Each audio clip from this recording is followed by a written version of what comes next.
بسم اللہ الرحمن الرحیم۔ السلام علیکم ورحمۃ اللہ وبرکاتہ۔ امید ہے کہ آپ سب لوگ ایمان اور صحت کی بہترین حالت میں ہوں گے۔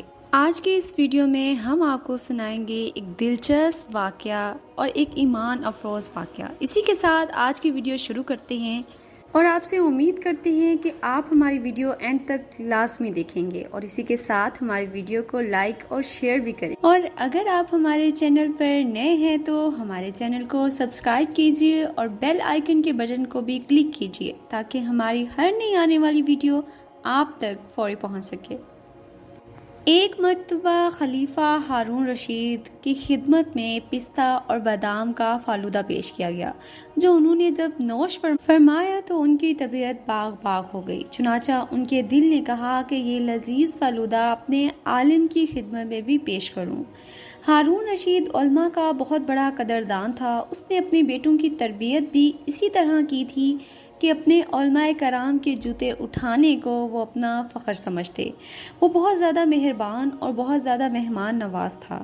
اکثر ہی وہ علماء کرام کو اپنے ہاں دعوت پر مدعو کیے رکھتا اور ان کی اتنی عزت کرتا کہ ان کے ہاتھ خود اپنے ہاتھوں سے دھلواتا۔ ایک بار انہوں نے اپنے دور کے مشہور قاضی ابو یوسف یعقوب بن ابراہیم کو دعوت طعام دی اور ان کی خدمت میں فالودہ پیش کیا۔ اتنا لذیذ اور شیریں فالودہ کھا کر ان کی طبیعت خوش ہو گئی۔ انہوں نے اس مشروب کے متعلق تعریفی کلمات کہے۔ خلیفہ ہارون رشید نے ان کو بتایا کہ یہ مشروب خاص طور پر پستہ بادام سے ان کے لیے تیار کیا گیا ہے اور آئندہ میں ہفتے میں ایک مرتبہ یہ نوش کروں گا اور آپ کو ہر روز یہ فالودہ پیش کیا جائے گا۔ قاضی صاحب یہ بات سن کر کہکا لگا کر ہنس دیے۔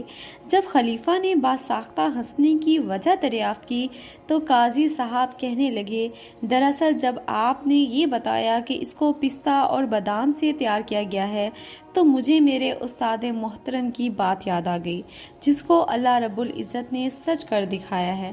دراصل بات یہ ہے کہ میرے بچپن میں میرے والد محترم کی وفات کے بعد غربت کے باعث گھر میں فاقوں کی نوبت آ پہنچی۔ میری والدہ محترمہ نے اس مشکل وقت کو ختم کرنے کی غرض سے مجھے مزدوری کے لیے ایک دھوبی کے پاس بھیج دیا۔ چنانچہ میں روزانہ مزدوری کی غرض سے دھوبی کے پاس جاتا۔ راستے میں امام ابو حنیفہ رحمۃ اللہ علیہ کے پاس بے شمار طلباء کو علم سیکھتے ہوئے پاتا تو میرا بھی علم حاصل کرنے کو دل کرتا۔ کبھی کبھی اس علم کی مجلس میں بیٹھ کر میں بھی درس سننے لگتا اور ان کے درس سے مجھے مزہ آ جاتا۔ اسی لیے میں نے مزدوری سے ناغہ اور درس میں بیٹھنا شروع کر دیا۔ جب میری والدہ محترمہ کو یہ خبر ملی تو انہوں نے مجھے مزدوری سے ناغہ نہ کرنے کی نصیحت کی تاکہ گھر کی دال روٹی چلتی رہے۔ جب امام ابو حنیفہ رحمۃ اللہ علیہ کو میری خبر ملی تو انہوں نے میری والدہ محترمہ کو سمجھایا کہ اس کو علم حاصل کرنے دیں، اللہ پر توکل رکھیں اور صبر و شکر کے ساتھ گزارا کریں۔ مگر میری والدہ نے اپنی غربت اور فاقہ کشی کا عذر پیش کیا تو ساتھ ہی امام صاحب سے یہ بھی گزارش کر دی کہ آپ مہربانی کر کے میرے بیٹے کو میرے ساتھ جانے کی اجازت دے دیں تاکہ یہ اپنی مزدوری سے آنے والی کمائی سے ہماری حاجتیں پوری کر سکے۔ چنانچہ میں اپنی والدہ محترمہ کے ساتھ چلا گیا اور پھر سے وہی مزدوری کرنے لگا۔ اگلے دن پھر درس میں آ کے بیٹھ گیا۔ امام صاحب نے مجھے درس میں دیکھ کر اپنے پاس بلایا اور چپکے سے حکم دیا کہ تم روزانہ یہاں پڑھنے آ جایا کرو۔ میں روزانہ مزدوری جتنی رقم تمہیں دے دیا کروں گا، جس سے نہ تو تمہاری والدہ کو پریشانی ہوگی اور نہ ہی تمہیں علم حاصل کرنے سے کوئی روک سکے گا۔ کچھ روز تک یہی معمول رہا اور ایک دن وہ دھوبی میرے گھر آ گیا اور وہ میری والدہ سے شکایت کرنے لگا کہ آپ کا بچہ کام پر ہی نہیں آ رہا۔ اب اگر میں نے کوئی دوسرا بچہ اس کی جگہ رکھ لیا تو آپ مجھ سے ناراض نہ ہونا۔ یہ سن کر میری والدہ پھر امام ابو حنیفہ رحمۃ اللہ علیہ کے پاس گئیں اور پوری بات بتائی، ساتھ ہی مجھے اپنے ساتھ لے جانے کی اجازت بھی طلب کی۔ امام صاحب نے فرمایا، بی بی اس بچے کو علم حاصل کرنے دو، انشاءاللہ ایک دن اس علم کی بدولت اللہ تمہارے بچے کو پستہ بادام کا فالودہ پلائے گا۔ چنانچہ میری والدہ خاموش ہو کر گھر آ گئیں اور سوچنے لگی کہ ہمارے نصیب میں پستہ بادام کا فالودہ کہاں۔ یہ تو امام صاحب کی بس تسلی دینے والی باتیں ہیں۔ اس بات کے بعد میں امام صاحب کے ہاں پڑھنے لگا اور آج اللہ کے حکم سے ان کی بات پوری ہو گئی۔ قاضی ابو یوسف یعقوب بن ابراہیم اپنے بچپن میں نادار ضرور تھے مگر وہ بہت زیادہ ذہین تھے۔ ان کی اسی خوبی کو امام ابو حنیفہ رحمۃ اللہ علیہ نے بھانپ لیا تھا، اسی لیے انہوں نے اپنے اس شاگرد پر اتنی محنت کی کہ وہ آج اتنی بڑی اسلامی سلطنت کے قاضی بن گئے۔ خواہ کتنا ہی ذہین کیوں نہ ہو، جب تک کوئی شاگرد اپنے اساتذہ کا احترام نہ کرے، ان کی بتائی گئی باتوں پر عمل نہ کرے، وہ کسی بھی منصب اور کسی بھی عہدے پر نہیں پہنچ سکتا۔ قاضی صاحب نے بھی اپنے استاد محترم کے بتائے گئے چند اصول بتائے جو کہ ہم یہاں پر درج کرتے ہیں۔ لوگوں کے سامنے گفتگو نہ کرنا جب تک کہ وہ خود تجھ سے کوئی بات نہ پوچھیں۔ نوخیز لڑکوں سے زیادہ باتیں نہ کرنا کیونکہ وہ فتنہ کا دروازہ ہیں۔ سیر سپاٹے اور گھومنے پھرنے کی غرض سے بازار کا رخ نہ کرنا۔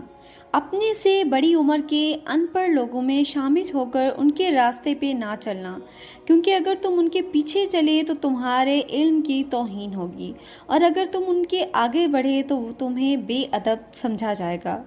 کثرت سے نہ ہنسنا کیونکہ اس طرح دل مردہ ہو جاتا ہے۔ راہ میں چلتے وقت دائیں بائیں نہ جھانکنا بلکہ زمین پر نظر رکھنا۔ کسی کے سامنے اپنی تنگ دستی کا ذکر نہ کرنا۔ کنجوسی اور بخل سے بچنا۔ اس دنیا کو حقیر سمجھنا کیونکہ اہل علم کے ہاں یہ حقیر ہے۔ تم ایک باہمت انسان بننا کیونکہ کم ہمت انسان کی کوئی قدر نہیں ہوتی۔ اگر کوئی مسلمان تم سے مشورہ کرے تو اللہ کی خوشنودی پر نظر رکھتے ہوئے اس کو صحیح مشورہ دینا۔ لوگوں کے راز فاش مت کرنا۔ بادشاہ یا کسی امیر شخص کے پڑوس میں اپنا گھر نہ خریدنا۔ اپنے پڑوسی کے عیبوں پر پردہ ڈالنا کیونکہ یہ ایک امانت ہے۔ گالی گلوچ میں مت پڑنا۔ اپنے طور طریقوں اور اپنی دنیا پر مطمئن نہ ہونا کیونکہ اللہ تعالیٰ نے ان سب کے متعلق تم سے سوال کرنا ہے۔ ہر مہینے چند دنوں کے روزے لازمی رکھنا۔ ہر نماز کے بعد اللہ کے ذکر، شکر اور تلاوت قرآن پاک کے لیے وقت لازمی نکالنا۔ اس نیت سے کثرت سے ذکر الہی کرنا کہ لوگ بھی آپ کی پیروی میں ذکر الہی کثرت سے کریں۔ گفتگو میں بلند آواز کر کے بات کرنے اور سوچے سمجھے بغیر بات کرنے سے گریز کرنا۔ خلوت میں بھی اپنے رب سے ایسے ڈرنا جیسے جلوت میں ڈرتے ہو۔ سکون و اطمینان سے چلنا۔ بھاگ کر دوڑ کر نہ چلنا۔ عام گزرگاہ پر مت بیٹھنا۔ مسجد میں بیٹھ کر اللہ کے سوا دنیا کی کوئی بات نہ کرنا۔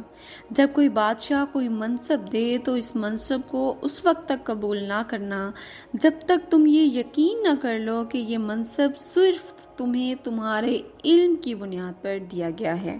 بحوالہ اسلامی تاریخ کے ایمان افروز واقعات۔ اسی کے ساتھ ویڈیو کا اختتام کرتے ہیں اور امید کرتے ہیں آپ کو یہ ویڈیو بہت پسند آئی ہوگی۔ ملیں گے ایک نئی ویڈیو کے ساتھ۔ جزاک اللہ خیرہ۔